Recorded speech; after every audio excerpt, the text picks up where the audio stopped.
Hi, today I am doing Audi A3 2012 DSG. Just have a common problem. This is electronic gearbox on there, you can see. And if we're gonna diagnose the car, car came to us says no drive at all. So if you go in a transmission and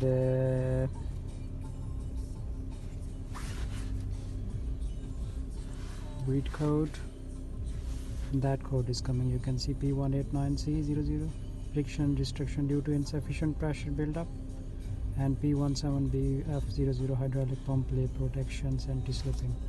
And here, because now is fixed, on that place is coming here transmission error coming on there, visit workshops like that is coming on there, and you can't drive the car. So if you have any this type of problem, you have to bring the car to us. Car will be ready into 3 to 4 hours.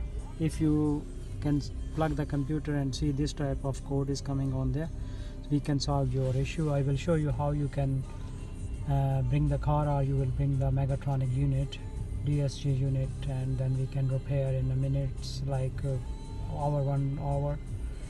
Or if you bring the car, it's gonna be ready 3 to 4 hours. So you can see how we're gonna take it out and what part we need to do it.